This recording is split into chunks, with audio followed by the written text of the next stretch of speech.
Gayatri college Sanchore के online class में आप सभी विद्यार्थियों का स्वागत है। बीए प्रथम वर्ष राजनीति विज्ञान विषय में हम हमारे पेपर भारतीय राज्य व्यवस्था से संबंधित हम केंद्र राज्य संबंधों का अध्ययन कर रहे हैं। हमने हमारी पिछली कक्षा में केंद्र राज्य संबंधों में प्रशासनिक मामलों के बारे में अध्ययन किया था तथा ये शुरुआत की थी कि केंद्र राज्य संबंधों के जो प्रशासनिक मामले हैं उनमें कुछ मतभेद पाए जाते हैं, विवाद पाए जाते हैं और उन विवाद के प्रमुख क्या क्या जो तथ्य हैं, किन किन मुद्दों पर विवाद होता है। हमने राज्यपाल के पद और नौकरशाही के संबंध में अध्ययन किया था। आज हम उसके आगे के रूप में देखेंगे। देखिए, भारत एक संघात्मक शासन व्यवस्था वाला देश जिसमें केंद्र और राज्यों के मध्य शक्तियों का स्पष्ट विवरण या वितरण किया गया है। राज्य अपने क्षेत्र में स्वायत्त है और हमने ये भी देखे कि केंद्र और राज्यों के मध्य जो प्रशासनिक मामले हैं, चाहे वो केंद्र के द्वारा राज्य को निर्देश देना हो या केंद्र के द्वारा राज्य सरकार को कुछ कार्य सौंपने हो, अखिल भारतीय सेवाएं हो या आपातकाल की घोषणा हो या सहायता अनुदान हो, साथ ही साथ कुछ ऐसी जो व्यवस्था की गई हमारे संवैधानिक जिसमें कुछ अंतर्राज्यीय विवाद हो, अंतर्राज्यीय परिषद हो, क्षेत्रीय परिषद हो, इन सब के आधार पर विवादों के समाधान के कुछ उपाय गए हैं। फिर भी कुछ ऐसे क्षेत्र हैं जहाँ पर हमारे केंद्र और राज्यों के मध्य विवाद होते देखे गए। हमने राज्यपाल के पद के संबंध में देखा था कि कुछ राज्यों का ये आरोप है केंद्र पर कि राज्यपाल का पद तो संवैधानिक है, लेकिन केंद्र सरकार है वो अपने मन मर्जी के अनुसार, अपने हितों के अनुसार, अपने पार्टी हितों को ध्यान में रखकर हमेशा उनको पद से हटाने या जनता द्वारा चुनी सरकार को अस्थिर करने का काम करते हैं। और ये दौर तब से शुरुआत होती है जब से भारत में गैर कांग्रेसी सरकार राज्यों में अस्तित्व में आई, विशेषकर चौथे आम चुनाव के बाद से देखते हैं। इससे पहले क्या था कि केंद्र और राज्य स्तर पर एक ही पार्टी की सरकार थी, भारतीय राष्ट्रीय कांग्रेस, लेकिन बाद में चौथे आम चुनाव के बाद ऐसी स्थिति बनती है कि राज्यों में गैर कांग्रेसी सरकार अस्तित्व में आती है। अब ये जब गैर कांग्रेसी सरकारें अस्तित्व में आई तो केंद्र की कांग्रेस सरकार ने इन राज्यों को या इन राज्यों की जो सरकारें थी इनको पद से हटाने के लिए अपना जो राज्यपाल का पद है उसको दुरुपयोग करने का पूरा काम किया। साथ ही अगर जिस राज्यपाल को जिस राज्य का राज्यपाल बनाया जा रहा है उसके लिए एक सबसे परामर्श का जो तरीका ये है कि उस राज्य के जो भी मुख्यमंत्री उससे परामर्श किया जाए, लेकिन परामर्श किए जाने की परंपरा का भी केंद्र पालन नहीं कर रहा है, ये भी आरोप है, ये भी उन पर आरोप लगाया जा रहा है। तथा जो राज्यपाल होता है वो केंद्र सरकार के एजेंट की भूमिका ज़्यादा निभा रहा है, जबकि संवैधानिक प्रमुख के तौर पर कम। और वो इस प्रकार से अपनी भूमिका निभाते हैं कि उसके मन में ये आभास हो कि नहीं, मैं जैसा केंद्र सरकार के है उसी के अनुरूप काम करूं ताकि मुझे भविष्य में और भी कुछ मौके मिले। तो इस प्रकार से ये जो कुछ राज्यों में जैसे आंध्र प्रदेश है, बिहार है, तमिलनाडु है, केरल है, जम्मू एंड कश्मीर है, हरियाणा है, ऐसे कुछ राज्यपाल की भूमिका भी कुछ विवादास्पद बनी, जिससे एक प्रकार की चर्चा या एक विवाद का विषय बनी कि क्या जो राज्यपाल का पद है वास्तव में केंद्र राज्यों के मध्य प्रशासनिक मामलों में संबंध खराब करने में राज्यपाल का पद इसने संबंध खराब करने में कहाँ तक अपनी भूमिका निभाई है। ये भी एक सोचनीय विचारणीय प्रश्न है। साथ ही साथ हमने ये भी देखा था कि जो नौकरशाही है एक प्रशासनिक विषय है और इसने भी केंद्र राज्यों के मध्य मतभेदों में कई ऐसे अपन को उदाहरण दिखाई देते हैं जहाँ पर नौकरशाही की वजह से भी राज्यों में मतभेद पैदा हुए। राज्य ये कहते हैं कि जो अखिल भारतीय सेवाएं हैं, राज्यों का पहला आरोप ये है कि जो भी अखिल भारतीय सेवा के अधिकारी हैं वे प्राय एक कांग्रेस संस्कृति में लंबे समय तक कांग्रेस सरकारों के दौर में काम किए हैं, लेकिन गैर कांग्रेसी सरकार की नीतियों को क्रियान्वयन उसी ढंग से नहीं करते जिस प्रकार से वो कभी कांग्रेस सरकार की नीतियों का क्रियान्वयन करते थे। और दूसरा, राज्यों का यह आरोप है कि जो अखिल भारतीय सेवा है उनका गठन इस प्रकार से है कि उनमें राज्य के जो लोग हैं उनका अखिल भारतीय सेवा में विस्तार रुक जाता है, उनके लिए अवसर कम हो जाते हैं। ठीक है। और जो अखिल भारतीय सेवा है वो राज्य की स्वायत्ता को कम करती है। इनका जो वेतन होता है वो इतना उच्च होता है जिससे राज्य के वेतन पर बहुत मतलब राज्य की वित्तीय स्थिति बहुत बड़ा प्रभाव पड़ता है। और ये जो अखिल भारतीय की सेवा के जो भी अधिकारी हैं ये भी एक प्रकार से केंद्र सरकार के एजेंट होते हैं और वो हमारी नीतियों को सही ढंग से लागू नहीं करते। तो इन आधारों पे वो नौकरशाही का भी विरोध जताते हैं, ये भी हमें ध्यान रखना चाहिए। तीसरा जो राज्यों का जो आरोप है वो ये है कि कानून और व्यवस्था के मसलों पर राज्यों को जो केंद्रीय निर्देश मिलते हैं ये भी बहुत बड़ा विवादास्पद क्षेत्र बना हुआ है। ये कहते हैं, राज्य कहते हैं क्या राज्य सरकारों को केंद्रीय सरकार के निर्देशों का पालन करना बाध्यकारी है, और यदि राज्य सरकारें संघीय निर्देशों का पालन न करें तो क्या व्यवस्था होगी। यह एक बहुत बड़ा विचारणीय प्रश्न है कि जब राज्य की सीमा के अंतर्गत केंद्र सरकार की संपत्ति की सुरक्षा राज्य सरकार न कर सके तो केंद्र सरकार क्या करे। जब राष्ट्रीय संपत्ति की रक्षा के लिए केंद्र सरकार ने केंद्रीय रिजर्व पुलिस बल कतिपय राज्यों में तैनात किया तो केरल और पश्चिम बंगाल और तमिलनाडु सरकारों ने केंद्र की इस शक्ति पर आपत्ति उठाई और इससे केंद्र और राज्यों के संबंध में कटुता आई। कहने का तात्पर्य कि केंद्र सरकार द्वारा जो भी राज्यों को जो निर्देश दिए जाते हैं अगर राज्य सरकार वो निर्देश न माने तो, या फिर जो केंद्र सरकार की जो भी संपत्ति है, रेल है, हवाई अड्डे हैं या फिर संचार व्यवस्था के जो भी हैं, अगर उनकी रक्षा नहीं कर पाए तो केंद्र सरकार क्या करे। ठीक है। कई बार ऐसा हुआ है कि केंद्रीय सरकार अपनी संपत्ति की रक्षा करने के लिए सीआरपीएफ को कई राज्यों में तैनात किया, तो राज्यों में तैनात किया तो उन्होंने केरल और पश्चिम बंगाल, तमिलनाडु जैसे राज्यों में बहुत बड़ा जबरदस्त तरीके से आपत्ति उठाई और इससे केंद्र और राज्यों में बहुत बड़ी कटुता पैदा हुई।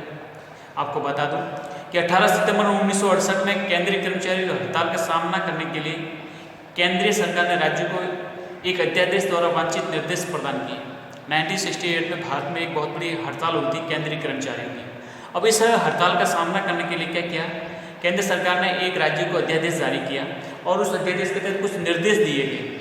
अब केरल की साम्यवादी सरकार ने केंद्रीय अध्यादेश को संविधान विरोधी और श्रमिक विरोधी कहकर उसे मानने से इनकार कर दिया। सोचो आप, अध्यादेश से कानून होता है और कानून की अवहेलना किसी को भी अधिकार नहीं है कि उसकी अवहेलना कर सके।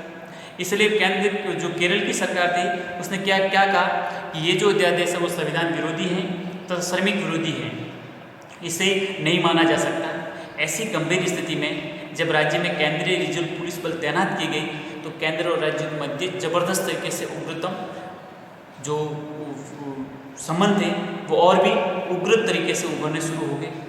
और तत्कालीन केरल के मुख्यमंत्री नंबूदिरीपाद ने तो आरोप लगाया कि राज्यों में केंद्रीय रिजर्व पुलिस बल का आगमन राज्य के आंतरिक मामलों में सरासर हस्तक्षेप है। कहने का तात्पर्य कि केंद्र सरकार द्वारा जो सीआरपीएफ के जवान भेजे गए हैं राज्यों में, ये तो एक प्रकार से राज्य के मामलों में आंतरिक तौर पे बहुत बड़ा हस्तक्षेप है, ये नहीं होना चाहिए। तो आप समझ सकते हो कि किस प्रकार से राज्यों को कानून व्यवस्था के मसलों पर जो केंद्रीय निर्देश मिलते हैं वहाँ पर अपनी बहुत बड़ा एक विवाद का केंद्र बनाते हैं। वस्तुतः केंद्र का ये संवैधानिक अधिकार है और वास्तव में देखा जाए ना, ये कोई विवाद का केंद्र नहीं है। ये हमारी संघ सरकार का अधिकार है कि वे कानून और व्यवस्था को बनाए रखने के लिए, सार्वजनिक संपत्ति की सुरक्षा के लिए और केंद्रीय प्रतिष्ठानों की रक्षा के लिए सीआरपीएफ को राज्यों में तैनात कर सकती है। किंतु वे राज्य सरकारें जो केंद्र में सत्तारूढ़ दल से मेल नहीं खाती हैं तो इससे राज्य में आंतरिक मामलों में अनुचित हस्तक्षेप कहकर केंद्र राज्य संघर्ष की स्थिति को उत्पन्न करते हैं। ये हमारे राज्य मतलब हमारी संघ सरकार का संवैधानिक अधिकार है कि कानून और व्यवस्था बनाए रखने के लिए तथा जो भी हमारी सार्वजनिक संपत्ति है उसकी रक्षा के लिए और हमारे केंद्र सरकार के जो भी प्रतिष्ठान है उनकी रक्षा के लिए वो सीआरपीएफ के जवान या सीआरपीएफ की टुकड़ियाँ वहाँ पर तैनात कर सकते हैं।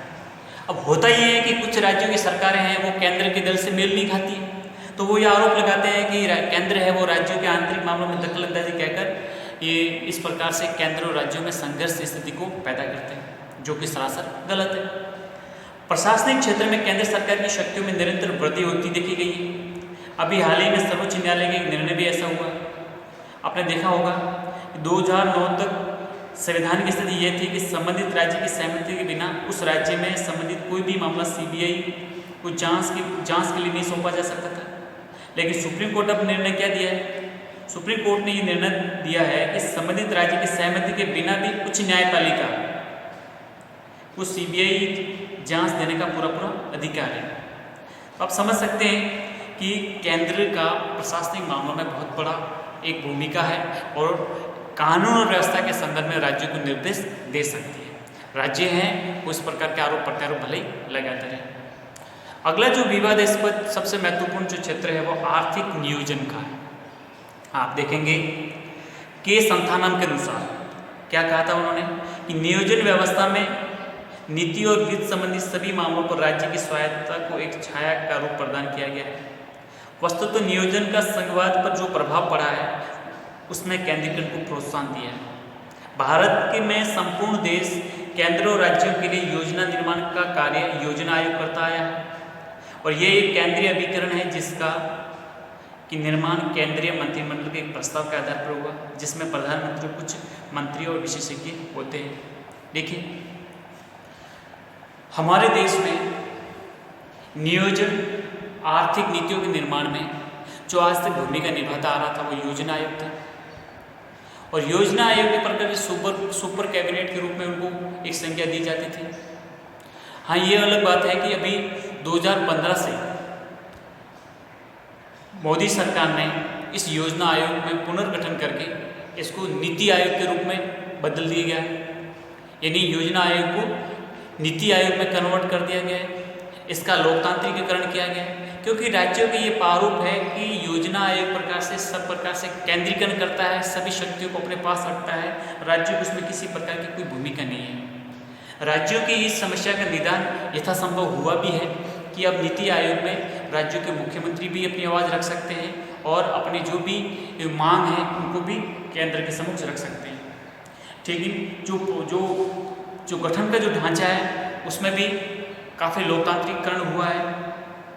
अब ये जो है ये नीतियों के एकत्व पर बल देता है, ठीक है, और ये जो आयोग है वो समूचे देश के लिए मानकर योजना बनाता है कि मोटे तौर पर सभी राज्यों की परिस्थितियाँ समान हैं।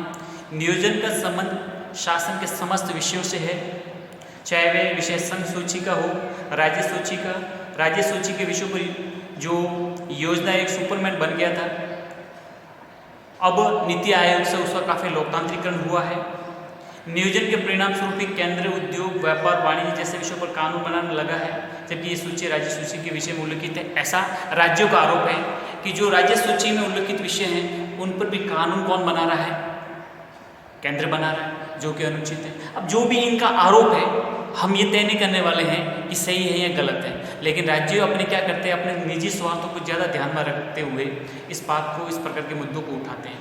लेकिन खैर अभी ये ज़्यादा विवाद का विषय नहीं बनता जा रहा है क्योंकि वर्तमान सरकार द्वारा योजना आयोग को बहुत कुछ परिवर्तन करके नीति आयोग में जो बदला है और नीति आयोग का ज़बरदस्त तरीके से लोकतांत्रिकरण, राज्यों की इसमें भूमिका, राज्यों का प्रभाव और राज्यों का वेटेज उसमें बढ़ाया है, राज्यों की राय ली जा रही है, तो काफ़ी कुछ इस समस्या का धीरे धीरे समाधान निकलता जा रहा है। अतः हम निष्कर्ष के तौर पर कह सकते हैं कि भारतीय संघ व्यवस्था में प्रशासनिक एकरूपता पर बल दिया गया है। अमेरिका की तरह दोहरी न्यायिक व्यवस्था का प्रबंध करने के स्थान पर न्याय व्यवस्था को एकीकृत किया है। अखिल भारतीय प्रशासनिक और पुलिस सेवाओं का प्रावधान किया गया है। भारत के नियंत्रक महालेखा परीक्षक के अधीन भारत के लेखा परीक्षा और लेखा सेवा का आयोजन है, जो कि केंद्रीय सेवा है, किंतु ये संघ के साथ साथ राज्यों के व्यय का लेखा और लेखा परीक्षा कार्य को भी संपन्न करती है। निर्वाचन आयोग की नियुक्ति राष्ट्रपति द्वारा की जाती है और आयोग संसद के साथ साथ राज्य विधानमंडलों के निर्वाचन को भी संपन्न करता है। संघ तथा राज्यों के मध्य अथवा दो या दो से अधिक राज्यों के मध्य विवादों का निपटारा करने के लिए संघ की स्थिति बेहद महत्वपूर्ण है। केंद्र सरकार के पास समन्वयकारी शक्तियाँ हैं और क्षेत्रीय परिषदों के माध्यम से केंद्र और राज्य सरकारों की शक्तियों पर नियंत्रण रखता है। सकंटकालीन घोषणा के काल में केंद्रीय शासन को राज्यों पर सभी प्रकार के प्रशासनिक नियंत्रण प्राप्त हो जाते हैं। इसका कारण नॉर्मंडी पैनल ने भारतीय संघ व्यवस्था को प्रशासकीय संघ कहकर पुकारा है। तो समझ सकते हैं कि काफ़ी कुछ शक्तियाँ हमारे केंद्र के पास हैं, केंद्र सशक्त है, केंद्र मजबूत है। ये कुछ हमारा ऐतिहासिक अनुभव और कुछ ऐसे घटनाक्रम थी जिससे ये हमें आभास था कि केंद्र को मजबूत बनाना है। लेकिन ऐसा भी कतई भी नहीं कह सकते हैं कि केंद्र है वो ज़बरदस्त तरीके से राज्यों के हितों पर या राज्य सूची में जो भी लिखित विषय हैं उस पर अतिक्रमण करता है, ये भी कहना भी एक प्रकार से गलत साबित होगा। केंद्रीकरण की विद्यमान प्रवृत्ति के बावजूद प्रशासकीय स्वरूप वाले भारतीय संघ के घटक राज्यों के हाथों में देश के शासन आज भी बहुत बड़ा भाग है। इसलिए ये भी नहीं कह सकते कि राज्यों के पास कुछ भी नहीं, राज्यों के पास बेहद शक्तियाँ हैं। यदि उन्हें आर्थिक साधनों के लिए केंद्र पर निर्भर रहना पड़ता है, ये बात सत्य है, और विकास कार्य का संयोजन भी केंद्र ही करता है। फिर भी राज्यों में अपने अधिकार पर जोर देने की जो प्रवृत्ति है और देश के शासन में वो सबसे ज़्यादा हिस्सा अपना चाहते हैं। भारत में सरकारी नीतियों और विकास कार्यक्रम को अमल में लाने का काम राज्य शासन ही करते हैं। ये बिल्कुल अच्छे ढंग से है कि जो भी सरकारी नीतियां हैं और विभिन्न विकास कार्यक्रम हैं उनको सही ढंग से लागू करना राज्यों की भूमिका है। इसलिए एप्पलबी ने कहा है कि भारतीय शासन व्यवस्था ऐसी है जिसमें प्रशासन का महत्वपूर्ण कार्य राज्य सरकार ही करती है, क्योंकि केंद्र सरकार उसको क्रियान्वित बिना राज्यों की सहायता से नहीं कर पाती है। योजनाओं को क्रियान्वयन के लिए केंद्र को हमेशा राज्यों पर निर्भर रहना पड़ता है। इसलिए हम कह सकते हैं एक प्रकार से निष्कर्ष के तौर पर कि राष्ट्रीय एकता और तीव्र विकास के लिए केंद्रीय सरकार का पर्याप्त शक्तिशाली होना अति आवश्यक था, जिससे हमारे देश की राष्ट्रीय एकता भी बनी रहे।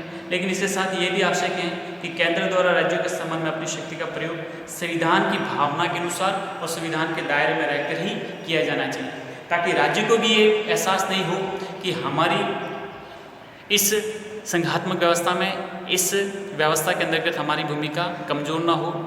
राज्य भी विकास करें और हमारे केंद्र सरकार और राज्यों में परस्पर समन्वय होकर एक सहयोगी संघवाद की स्थिति को बनाकर विकास कर सकें। ठीक है, तो कुछ विवादित मुद्दे हैं इनका संविधान की भावना के अनुरूप और संविधान के दायरे में रखते हुए और ज़्यादा से ज़्यादा विकेंद्रीकरण करते हुए इन सभी समस्याओं का हम हल ढूंढ सकते हैं। तो ये थे कुछ केंद्र राज्य संबंधों में, केंद्र राज्य प्रशासनिक संबंध में कुछ विवाद के बिंदु जिसका हमने अध्ययन किया।